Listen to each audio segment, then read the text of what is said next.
What's our goal? To achieve economic equity for New York women. To do that, we need elected officials who are willing to fight for our rights and focus on our issues. And that is why we have PowHer the Vote. It started in 2016 as a nonpartisan effort to engage citizens across New York to speak out, ask questions of candidates, and inspire everyone to vote. This year, we expanded PowHer the Vote to an election series, and each week on Tuesday, we've been talking about different issues: women's rights, the care economy, wage equity, housing justice, reproductive rights. And today, we're focusing on gender-based violence. Next week, we will actually have a whole day of action online, which you'll hear about. The other issue we're focusing on is the New York State Equal Rights Amendment. You can see my pin here. Vote yes on Prop 1, and we need everyone to go out there and to share that with your neighbors and friends. So today's panel is just going to be, it's just amazing. We're going to take our time talking about the issues, so you can find their bios in the chat. If you have questions, put them in the chat. Or send them, as you can see on the screen, to info@powherny.org. We do have a streaming audience, so that's the way you can communicate with us. It's a nonpartisan event, so we have to refrain from comments about candidates, but comments are very welcome, especially online. Use hashtag PowHerTheVote.org. I want to just take a moment to thank all the members, organizations of PowHer New York that make this successful, and all our work all year long, but especially thank our sponsor for this conversation today, the New York State Coalition Against Domestic Violence, NYSCDF. We've been working with NYSCDF for years and very much appreciate all the work they're doing. Today's conversation is going to be moderated by Shannon Wang, who I've known a long time. Shannon serves as the public policy manager. She began her work in the movement in the 1990s and served in various local roles and coalitions. Shannon also worked in NYCLU, the New York Civil Liberties Union, for 8 years and focused on racial and gender justice. So we're in very, very special hands. Today's conversation is not just generally about gender-based violence, but really how the justice system affects gender-based violence. And so we're looking particularly at down ballot, which is looking at judges in this case. So welcome, Shannon, and join us, and let's start this conversation. Great. It's an honor to be with all of you today, and I'd like to thank the crew at PowHer for having us. As you heard, our topic today will involve domestic violence. So I'd like to acknowledge that we have 2 survivors with us today, and I ask that you treat their stories as a gift, because whenever a survivor speaks up, it takes courage. It forces them to relive the trauma and open wounds that aren't even closed. But they do that because they care, because they want to see change, and they want to call us to action. With all that said, I'd like to acknowledge that in addition to our speakers, I know there are survivors in the audience. Please know that you have permission to do what you need to do to take care of yourself. Feel free to drop off the call, reach out to a support system, or contact me if you need support. We don't mean to cause more harm, but to motivate people to create change. Our conversation today will focus on the role of judges and the role that judges play in the lives of survivors of domestic violence. We will be joined by Kim Dadu Brown, who is a survivor and formerly incarcerated. She has worked tirelessly to pass the Domestic Violence Survivors Justice Act and continues to support survivors. We will also talk with Jacqueline Franchetti, who is a survivor and had a very, very traumatic experience in family court. That's just an understatement. That experience led to the murder of her daughter, Kira. And Jacqueline and Kim will both share how judges impacted their experience. But before we begin, let me tell you just a little bit about courts in New York State and judges in New York State. The vast majority of judges are elected without much voter scrutiny. Some judges are appointed, and are you ready for this? Not all of them are actually attorneys. In fact, north of New York City, in towns and villages throughout New York State, a large percentage of the judges are not attorneys. So let me take a minute to walk through each court in the experience of survivors in courts. Outside of New York City, there are town and village courts. These are collectively known as justice courts. They often handle misdemeanor and violation level cases. They can issue temporary orders of protection. They can make referrals to domestic violence service providers. They can sentence an abusive partner to an intervention program. They can set bail and detain people. And again, many are not judges.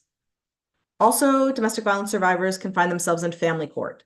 Family court offers a civil remedy to victims, and it deals with cases that are obviously related to families, including domestic violence, orders of protection, custody, and visitation. Some domestic violence survivors will find themselves in criminal court. Criminal court's purpose is to really prosecute someone who has been charged with a crime, such as assault, harassment, stalking. They also can issue orders of protection. They can have victim services. The last court that victims find themselves in often is Supreme Court. These also handle civil cases, including divorce cases, and they often address domestic violence in that context. Some of the Supreme Court's key functions include equitable distribution and divorce, orders of protection, again, custody and support. It's a couple of specialized domestic violence courts. One is called integrated domestic violence courts, which the goal is to sort of integrate and bring all of their cases involving a family that's dealing with domestic violence into one place. And then some places have a domestic violence court, which is like one judge that's handling all the domestic violence cases. I'd like to note that many survivors of domestic violence actually don't use the legal system at all. Many reach out to friends and family. Many seek housing, seek affordable housing. They use our social safety net. They may use their own economic or educational resources to pave their path to safety.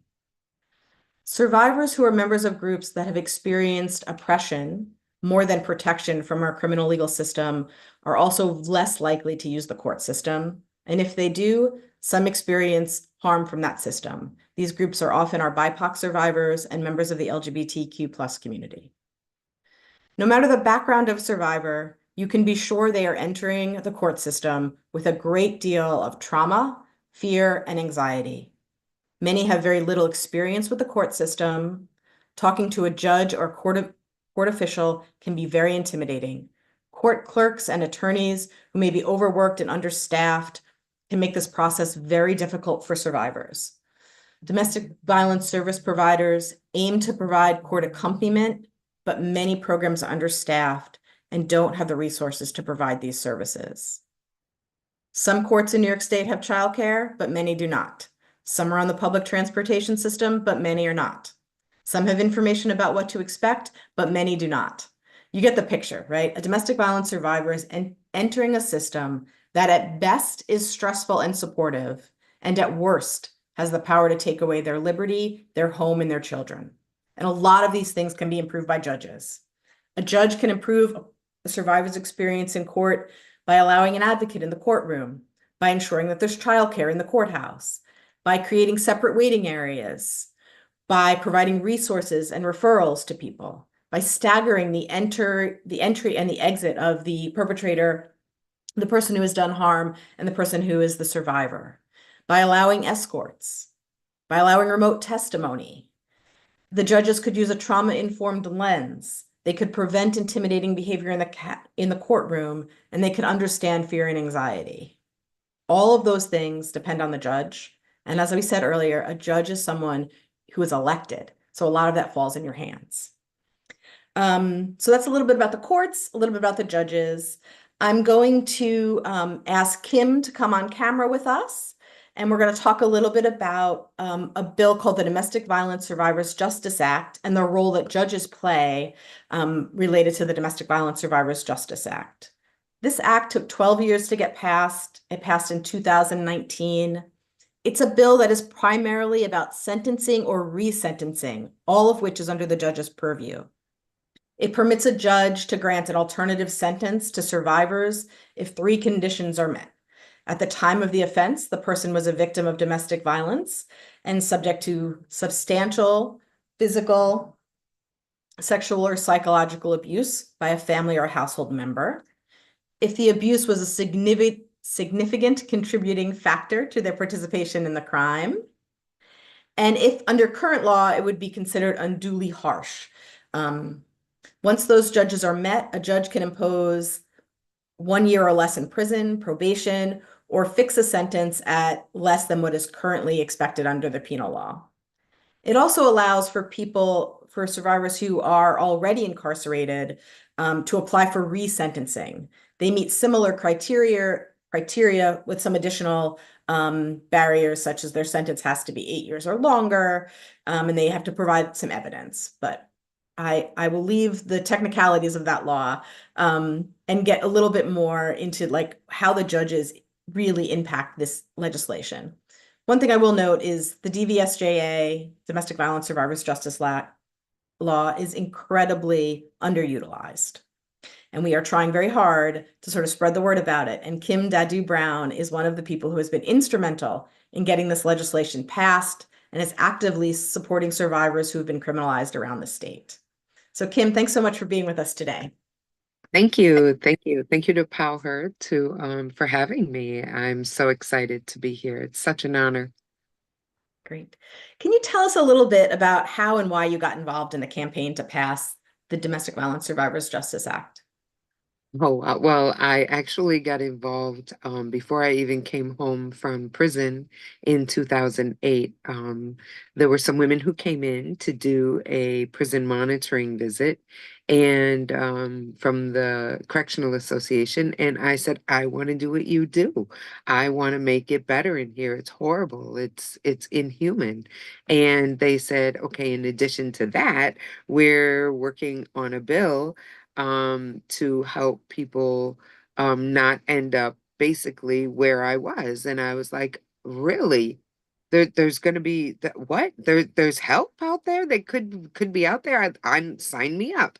So I came home and I hit the ground running, and I got involved in the campaign, and I got involved with some of the most incredible people, including all the great gals there at Niskative, and year after year, from 2009 to 2019, we met in Albany, lobby days. We piggybacked on each other's lobby days. We were always there for each other, and giving each other high fives in the halls of the LOB, as we passed by.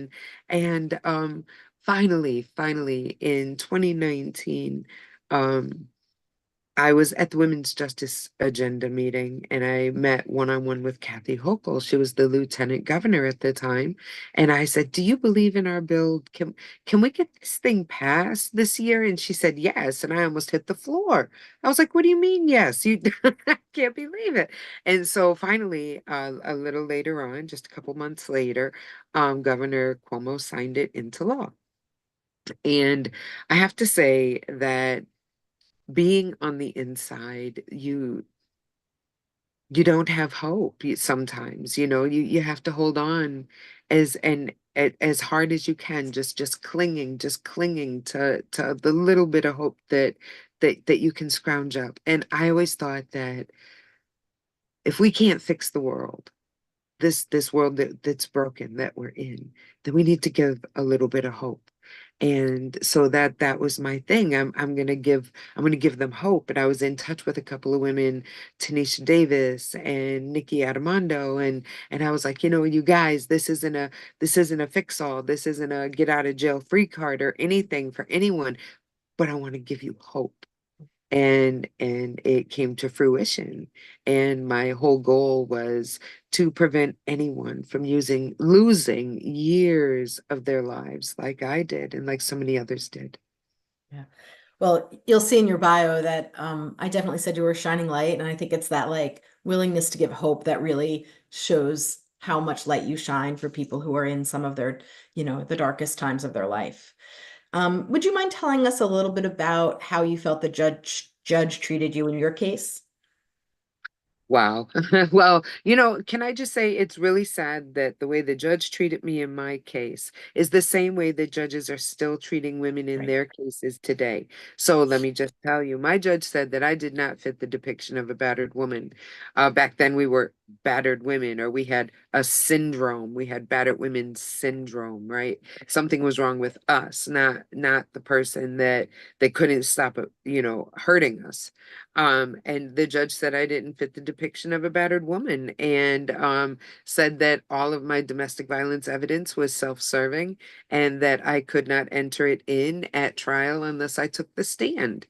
And I didn't know the first thing about being on a murder trial. And I was just going by what my lawyer said. And he said, don't take the stand, don't take the stand. So, okay, so I didn't take the stand. So none of my DV evidence was ever allowed in. And the judge said herself, you keep talking about DV, but I don't see any evidence, but they wouldn't let me allow in the evidence. It was like such a double-edged sword. And to say that I didn't fit the depiction of a battered woman, she said that I had a job and I had a little bit of money in the bank and I had a car. And she said that battered women don't have those things. I was floored. I was floored by just the ignorance of the court and the ignorance. And I don't know if it's all part of their game, because it seems to be like just a big um like a big theatrical thing that they put on, right? And I felt like the actor that didn't know their lines. That's what I felt like. And and for them to talk about me, first of all, like I wasn't even there, and then to talk about me and say things that weren't even true. It was it put you in survival mode, and mentally, and I feel like I've been in survival mode ever since. I feel like that's been, my life. I feel like it was so traumatizing to not be believed, to be um to have everything you say second guessed, questioned, no matter how many witnesses. It's just like being in prison. You can say something happened and you can have 1,200 people who witnessed it, but it just takes one officer to say that it didn't happen, and it didn't happen. So that's kind of like how it was in court. I said this, I said that, I said what happened, and they were like, yeah, yeah, sure. Okay, show us evidence. And I mean, it was just like a vicious cycle. And like I said, I wasn't allowed to enter in the evidence. And to be not seen as a person. And you're raised to think that the criminal justice system is there for you. If you get in trouble, you go to court and you get it straightened out. But there's none of that. And there's none of that even now. I was at Nikki Adamondo's DVSJA hearings and at her sentencing. And there was none of that. And so you had touched on the Tell us a DVSJA. little bit about what happened in Nikki's case. Oh, wow. Well, the judge basically blamed her for being abused. He said the most ludicrous things, like she could have snuck out in the middle of the night with her two small children out of a bedroom window. Why? Why is the onus on us? Why aren't we putting blame where it should be? And that's on the person that hurts us, the abuser. And now they have the greatest defense, and that defense is that they are no longer here. And so now we're the bad guys, we're the witches, we're the ones that stepped out of the submissive role of being wife, mother, partner, and you fought back. And so now you're taboo. And it it was horrible what they did to her. They raked her over the coals. They dogged her out. He raped her and uploaded it to Pornhub. And the Judge McLaughlin, actually said in court, maybe you took part in things that later you were uncomfortable with, meaning that she was a willing participant. That it's ridiculous. And like I said, my case happened in 1991. I went to trial in 1992. Nikki's case Nikki's case just happened. It Right. just happened, and it's only because I couldn't believe Judge McLaughlin gave her 19 years. And I knew in my gut, that she wasn't going to do that time. I had no idea that the DVSJA was actually going to be able to save her. But, and then the appellate court almost got it right, and they reduced her sentence down to 7 years. They could have just let her go. They could have set I it don't free. know. Yeah, why is it so hard to put women and children first in this country? It baffles me. It really baffles me. What do you think is the sort of greatest obstacle to the Domestic Violence Survivors Justice Act really reaching its promise, like what it was intended to do? What do you think is the obstacle in the way there? Men control things. Men control the government. We have our little places there, here and there, cute little positions, but men control it, and men are abuse, and primarily, I don't want to isolate anyone or turn anyone off. Men are primarily, let's talk about it, the abusers. And the most laws are made by men for men. Yeah. Women aren't in that discussion. And now, if you're trying to pass a law that tells them they can't do what they've been doing at home all these years, they don't want you in their living rooms trying to get between fist and face. They don't want you in the kitchen stopping you from emotionally, mentally, or financially abusing your family and your wife.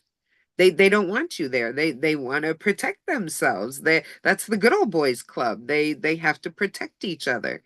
And here we are, and now it's not just women like making noise. Now we are holding power.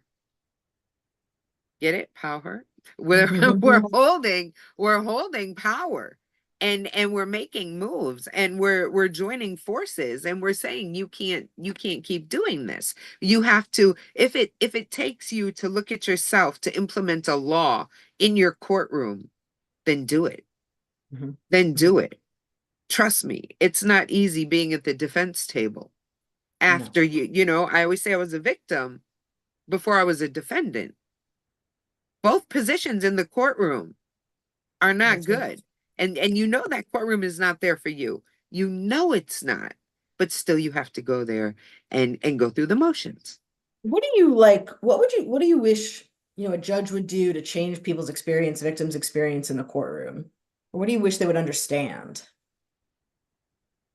Um, you know, when the term trauma informed approach came out, I was like, "Oh my gosh, those words are gold." But even now, so fast, we have become desensitized to it. So if I Mm. said the judge to have a trauma-informed approach, you'd be like, yeah, yeah, yeah, we want everybody to have that, right? No, I want a judge to, it's hard to say, not think like a judge. Not think like your $500,000 home and your pool in the back and your whatever, however you live your lush life, however you do it, kudos to you. But don't forget the people that you serve. Don't forget that people are people. And furthermore, people are just people, you know? I ran into I ran into the judge, Judge Johnson, who initially did my arraignment back in 1991. I did a thing here in Monroe County, and I ran into the judge who did my arraignment back in 1991. And I said, "Are you the same Judge Johnson?" Blah, blah, blah, blah, blah. And she was like, "I was the only Black woman on the court." And yes, that was me. And she said, "I'm sorry, I don't remember you." And I said, "Well, I remember you. I was only in front of you for 30 seconds. And I remember you." I said, "And I just hope that you did good with all your years on the bench. I think we need more people on the bench that look like us. I think we need more people on the bench that come from where we come from." The fact that all judges aren't lawyers, that doesn't surprise me. All judges aren't humane. So I'm not surprised at all. So I don't have a good answer for how do we get judges to, I think we need to vote. I know a lot of You places answered that it. well, yeah, we need to vote. We get them out. Get out. Get them out and get judges in there that look like us and that Yes. come from us. Just sort of a final question. I know you're, in addition to having been active on the state level with the Domestic Violence Survivors Justice Act and with survivors around the state, I know you're also deeply involved in advocacy on the federal level, and I wanted to give you, an opportunity to share a little bit about that work. Oh, yes. Well, my guy, Joe Morelli, he's our rep for Monroe County in Rochester upstate. And he has been telling me for the longest time that we are going to, and Joe is, oh man, he's just like us. I'm telling you, he's a real guy, and he's a real guy with a real family and real people. And as soon as you see him, as soon as I see him, I feel like my survival mode relaxes a little bit because I know I'm among a friend. And Joe said that he now has support across the aisle for the DVSJA to be federal. And I think that is paramount. I don't think that there's any other way that we're going to be able to make such a big impact. Because then we can go bigger with trainings, bigger with awareness, bigger with plans of implementation, that we can go bigger. And I think that I mean, and oh, I was in Illinois. This is one point I wanted to bring up. I was in Illinois, and in Illinois, I was at the State Women's Correctional Facility, and we actually showed the documentary, and to sit with those women, and I cried about having done 17 years.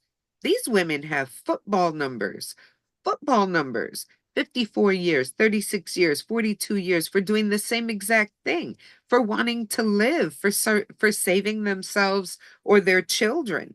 That's another reason why this law needs to be nationwide. It needs to empower women more. But you know what? Those conservative lawmakers, they don't like that. They don't like that. They don't want us to be empowered. They don't want us to have tools in our wheelhouses to use, to help save us when we get to that position. But guess what? We have them, and we're going to use them, and we're going to keep going, and we're going to keep going, and we're going to keep going. And the DVSJA in my lifetime will be a federal law. I know that. I just know that. Kim, thank you so much for your tenacity, your courage, your willingness to maintain hope at a time when things seem pretty dark. So thank you so much for spending time with us today and for sharing your thoughts and story. Oh, thank you for having me. Thank you. PowHer. Okay. All right. Next up is Jacqueline Franchetti, who is the founder of Curious Champions, named after her daughter, who, as I mentioned earlier, was murdered during a court-ordered visitation with her father. I'm going to tell you just a little bit about Kira's Law and then open up the conversation with Jacqueline. And I encourage folks to, again, do what you need to do to take care of yourself during these difficult conversations. So Kira's Law is aimed at prioritizing child safety in child custody proceedings. You wouldn't think that's necessary, but it is. It would require a prompt evidentiary hearing to assess any allegations of domestic violence, child abuse, and neglect, which would pose a risk to the child. And important in that phrase is the prompt part, because often things are just wait until trial, and there's not enough time for that, particularly in Kira's case. It would allow parties to appeal in any order of custody or visitation on, again, a preferential time frame because time is of the essence in these situations. It restricts the court's ability to find that one party has alienated the child against another in the case of domestic violence, and it would enhance training for judges. So it's a very expansive law. That's kind of a very nutshell approach. Jacqueline can highlight some more pieces of it as we get to talking. So Jacqueline, thank you so much for being with us today. I really appreciate your time and your willingness to talk about what's gone on with you and your daughter and your family. So maybe you can just start by sharing a little bit about your story and how you got involved in family court reform. And I think at this point, folks would understand why it matters so very much. Of course. And thank you, first of all, PowHer, for putting together this incredible series. Your vote is your vote is your voice, and this is a critical election. And thank you for doing this, and Shannon and everybody else. And for those who are on this call, what you do in the next few weeks is going to have massive, massive implications for how we all live into the next year and into the future. And how I got into family court reform, I did everything I was supposed to do. Like many of you on this call today, you've heard the messages to leave an abusive relationship, and I did. And in fact, I left when I was pregnant with my daughter, Kira, to protect her from her abusive father. But what we're not told is what happens once we leave an abusive relationship and we have a child with our abuser. Because unfortunately, the abuse won't end once you leave. And in fact, once you enter New York State Family Court, which is equivalent to the Twilight Zone, the abuse will get exponentially worse. And we desperately need to change this. And let me share with you just a glimpse into my story of what happened to me and Kira when we entered Nassau County Family Court. When I walked in the first time, like many of you probably on this call, I thought as soon as they hear all of the awful things that her abusive father, the man who murdered her, was doing to us, that the judge would step in and try to protect Kira, try to protect me. And it was the exact opposite. I walked into family court the first time and told the judge that I was being stalked, threatened, harassed, that he was suicidal, that I was terrified for myself and for my daughter's life and safety. And instead of doing anything to help us, the judge's response, Judge Danielle Peterson, yelled at me to quote unquote, grow up. That was her response. We had a tremendous number of people involved in Kira's case, including Child Protective Services, who noted that he had extreme anger and rage issues. And in the report, they labeled it low risk and no domestic violence because to their knowledge, a 6-year-old child, a 6-month-old child did not articulate that she had been hit yet. And how is a 6-month-old child supposed to do that? We had a forensic child custody evaluator. We had mental health professionals. I begged them repeatedly to get more involved. The attorney for the child. No one did. Even just days before Kira was murdered, when I again went before Judge Danielle Peterson, and I begged her for help. And she said to me, quote unquote, this is not a life or death situation. And she again yelled at me to grow up. And just days later, my beautiful, fiercely independent daughter, Kira, was shot not once, but twice in the back while she slept. Her abusive father then poured gasoline all over his home, set it on fire, and he killed himself in a murder-suicide. And Kira's story isn't an isolated incident. Kira is one of 37 children in recent years alone to be murdered by their own parent while going through a custody case, divorce or separation in New York State. And this awful number of 37 doesn't even begin to tell you the horrors that are involved in family court today. Because unfortunately, if you're going through family court and you're going and facing your abuser in family court and trying to protect your children, you have an awful uphill battle in trying to keep your children safe. And that must change. And we must pass legislation like Kira's law to ensure that we can protect children in custody cases from dangerous parents, from abusive parents, from murderous parents. Jacqueline, every time I hear you tell the story, I am just so struck by the power and the courage it must take for you to come on the screen and go to meetings and walk the halls of Albany to get Kira's law passed. And I deeply appreciate that. Thank you. Can you tell us a little bit about some of the provisions in Kira's law and how, like, why you chose those provisions? Because a lot of them do particularly pertain to courts and judges. Absolutely. So Kira's law goes right to the heart of the matter to protect children in custody cases from a dangerous or abusive or even murderous parent. And when you look at this, Kira's law is going to do 4 critical things. So what are those 4 things? First, it's going to prioritize child safety in a custody case. You would think and hope that this is happening in any child custody case. It isn't. Judges will prioritize other things over the safety of the child. And we need to change that. For example, they might say the child can live in a better school district, or the other parent has more money and lives in a nicer neighborhood than the abused parent. We got to change that. Child safety must always come first. Look, if you know that both homes are safe, then continue to look at the best interest factors. But if one is not safe, we know what needs to happen right then and there, and we need to protect the child. Now, the second thing that Kira's Law will do is it's going to mandate judge training. Our judges are not properly skilled, nor are they properly trained when it comes to assessing what are life and death situations. We need to change this, and Kira's Law will do just that. It's going to mandate judge training. So some of the things that you heard about in Kim's case, some of the things you just heard about in Kira's case, we can change some of that right away with changing.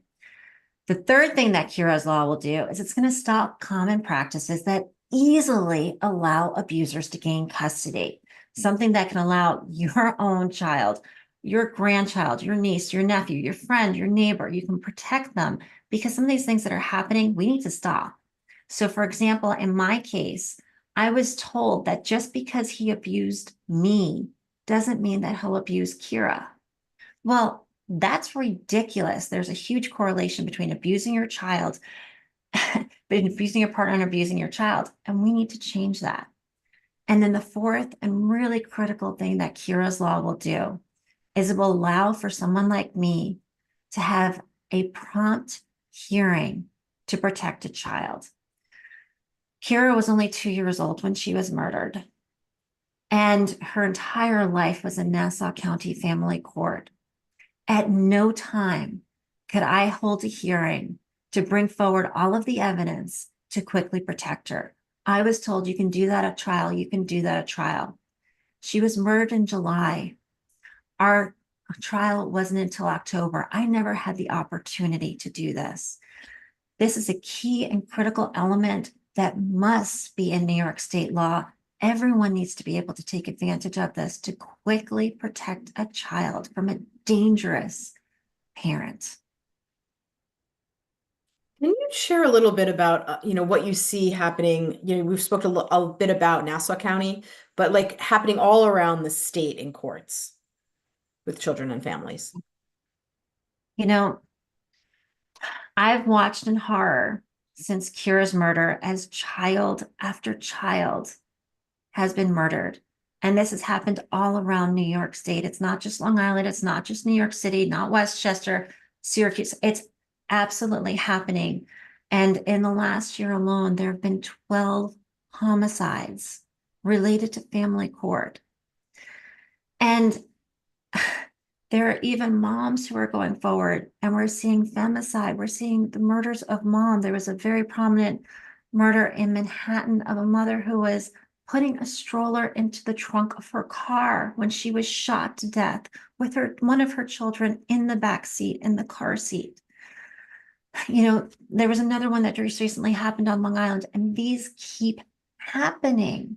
And they keep happening because of the failures of our family court system.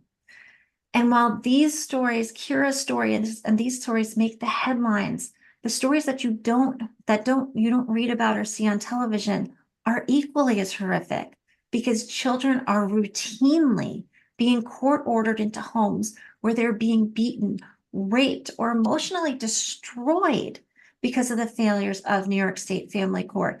We have to stop this.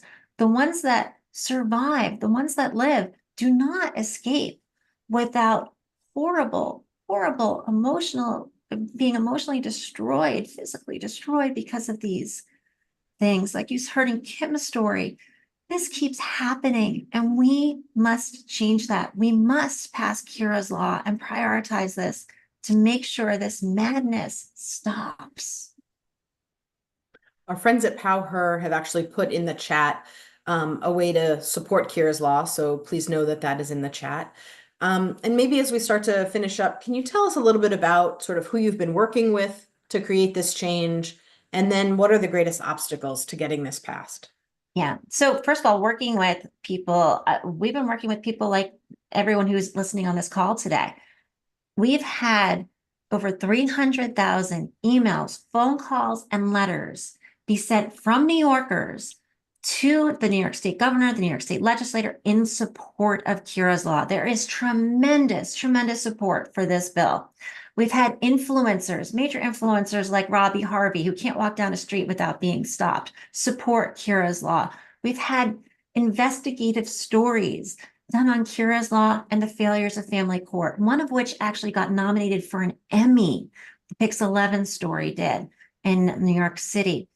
And we've had wonderful collaborations from students. We have an active student advocacy program where high school students have gotten involved. They've shared their stories. And one of our high school students, by the way, was just nominated and was honored as being one of the top 40 on Long Island just for her work with us and using her voice. And then, of course, we have amazing groups like PowHer, Niskative, Safe Horizon, Sanctuary for Families, amazing organizations who are behind us, but it is everyone who is supporting this bill.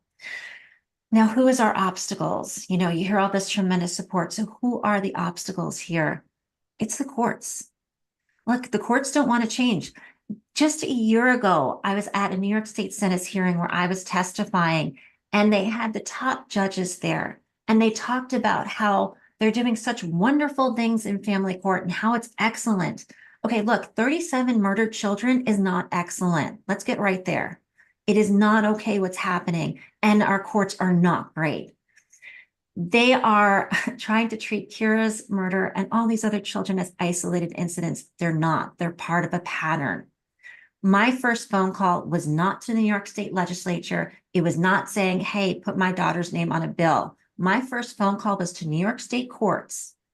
And I said, we need to make changes to it. Their attorney called me. And after she heard what I wanted to talk to them about, she proceeded to ghost me.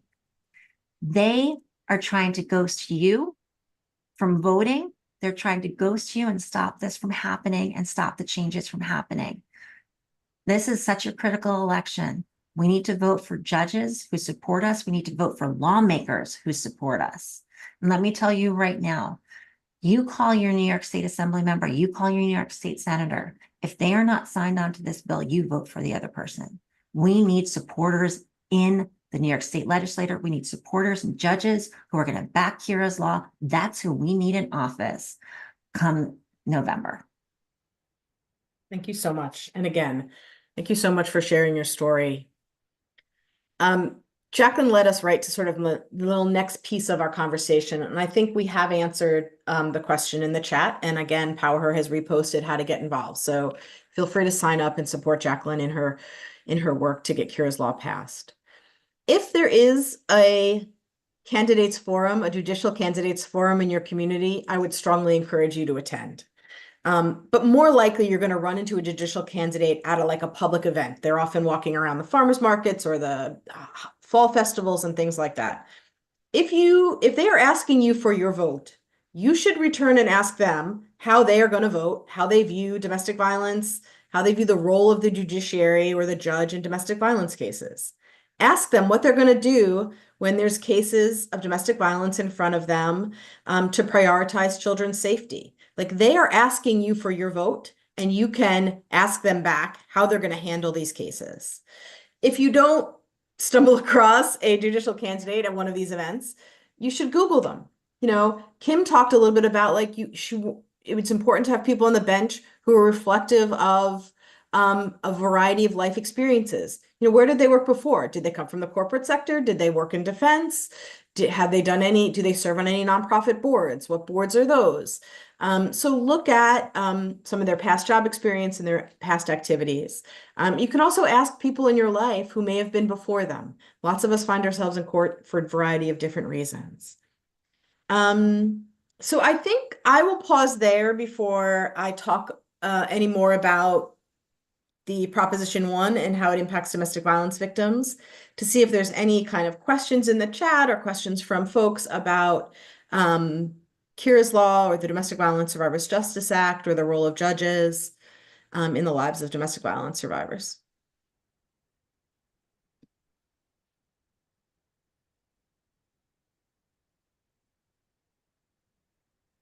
Can anyone run for judge? So important to have judicial training in addition to voting for judges.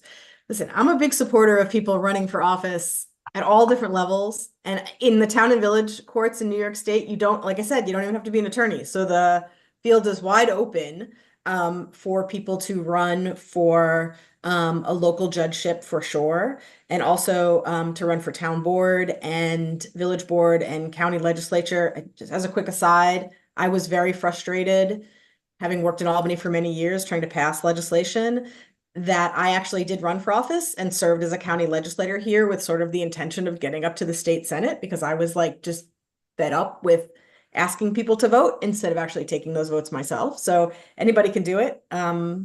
It just takes a lot of work, and unfortunately in this country, a lot of money, a fair amount of money to run for state office. But local office is a bit more approachable.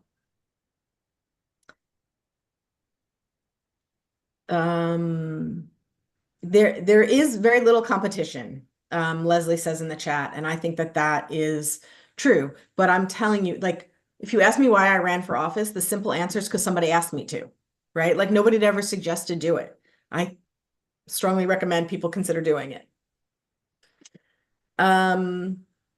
Okay, 1247, moderator friends, please let me know if there's anything else that pops up there. I wanted to spend a little bit of time talking a little bit about Proposition 1, which you will see on the back of your ballot this year. And I encourage people to sort of flip the ballot and consider voting for Proposition 1. And I wanted to share a little bit about how domestic violence survivors can benefit from this proposition. So if we look at Kim's case, if criminalized survivors, who are more often women, can show that they receive harsher sentences than male perpetrators of domestic violence, they could then use Proposition 1, which is also known as the Equal Rights Amendment, to claim that there was gender bias in sentencing. Because right now, sex is not a protected class in the New York State Constitution, they wouldn't be able to do that. But because the Proposition 1 will expand the protections to gender and sex, it will allow people to use that claim in court. And also, if there are female victims of domestic violence who are seeking custody of their children in court, but the court is exhibiting a bias favoring fathers, despite substantial evidence of abusive behavior, under Proposition 1 or the Equal Rights Amendment, a domestic violence survivor could argue in court that the court is discriminating against women based on gender and based on the gender stereotype that women lie about abuse and violence. And we know that there's a historical tendency to not believe women. So those are a couple of the ways in which the Proposition 1, which will be on your ballot this year, can benefit survivors of domestic violence. And I'm just checking the chat and the Q&A, so I think that covers it. And I think I'll flip to Bev.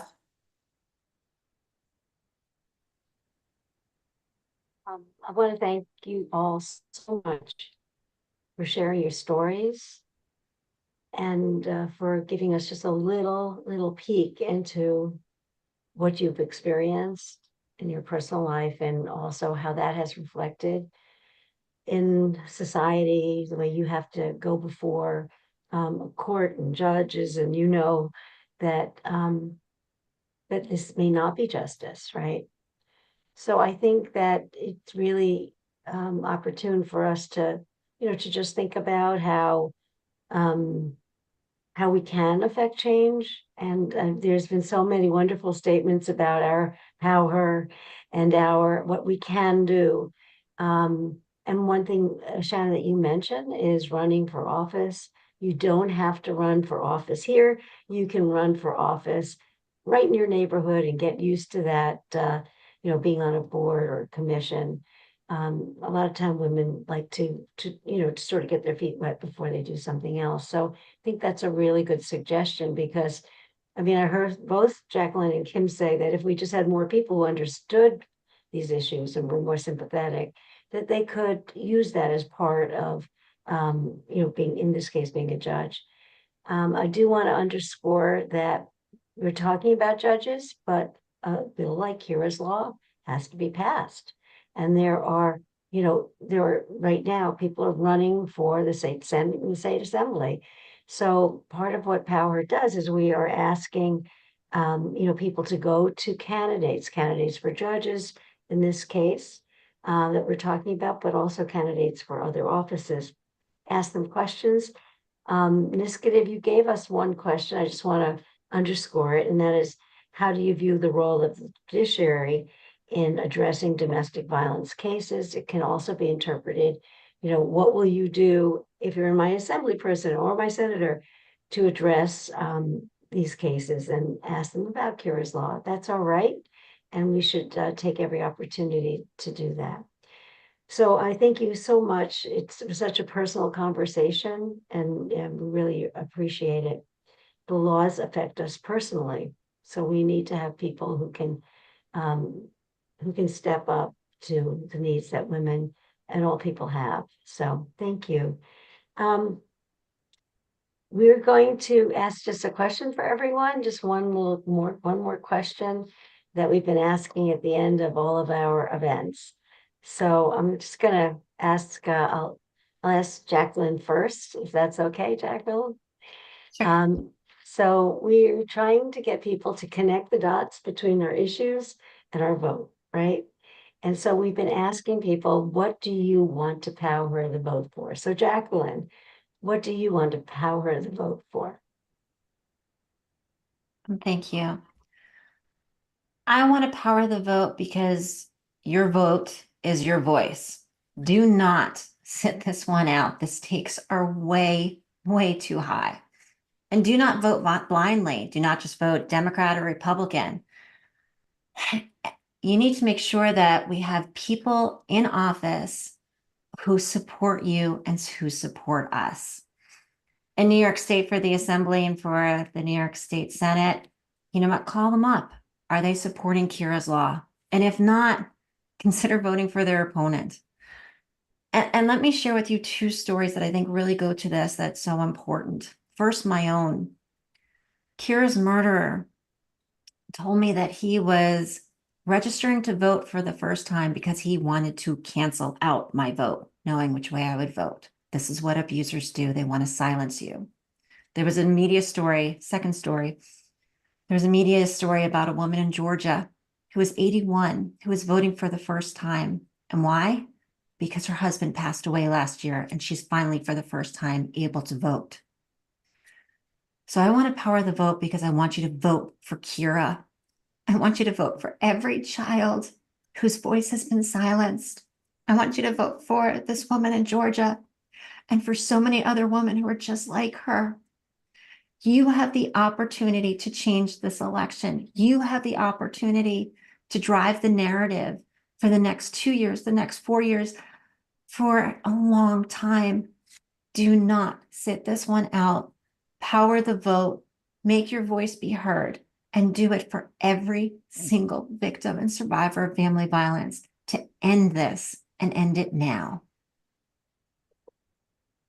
Thank you so much for that. Thank you so much, Jacqueline, for sharing that. Kim, I'm going to turn to you, your poignant story, and your bravery. So we want to hear from you one last time before we hang up today. Thank you. And and so Kim, what do you want to power the vote for? And then I'll go to Shannon. Thank you. Thank you again for having me here today. I want to power the vote for all the voices that are unfairly incarcerated, for all the voices that can't be heard. I want to power the vote because we're not going to have change if we don't get up off our behinds and create that change. No one is going to care about us unless we get people in positions who look like us and come from where we come from. I want to power the vote for all of the incarcerated survivors. I want to power the vote for all of the LGBTQ community whose lives and livelihoods are at risk. If you think that not voting will not affect you, it will. Most people think that voting is for them or for other people. No, voting is for you. And like Jacqueline said, this is your voice and you have it.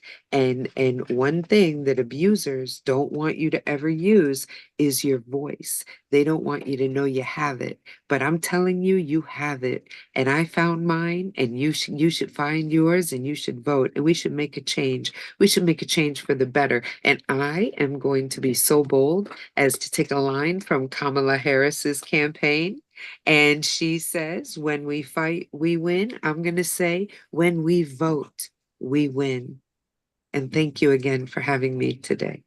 Thank you, Kim. Thank you so much for joining us today and sharing that. And Shannon, why do you want to PowHer the vote? That is hard to follow. Both of them are very hard to follow. Very much so. But I want to PowHer the vote to ensure that survivors are treated fairly by our criminal legal system, and that women are believed and children are safe. Thank you. Let's all hope that all of that happens. So thank you everyone for joining us today, for being part of this series that we've talked about all these issues. I think given everyone a lot of reason, to get out there to vote, but also to ask your candidates, what are you going to do around all of our agendas? How are you going to represent my community? Not only are we talking about voting, but we're for people, but we're also talking about flipping our ballot and voting for. And I can say this is okay for a 501c3 to say, but flipping the ballot and voting for the New York State Equal Rights Amendment Prop 1. Because that will institutionalize, solidify our rights in the Constitution, and that's hard to change. So that's the last pitch for today for that. I want to invite everybody to join us next Tuesday. All day, we're going to be sharing clips from these amazing conversations we've had for the past 6 weeks, and also sharing why you want to PowHer the vote and why our guests have been saying they want to PowHer the vote. So this concludes our panels, but come and join us on Tuesday and share your thoughts about this election season. And then, of course, on Saturday, we start early voting in New York. So you have a chance to make your voice heard very soon. Thank you so much, everyone, for joining PowHer in this PowHer the Vote series. And we'll see you online on Tuesday using hashtag PowHer the Vote. Thank you. Have a good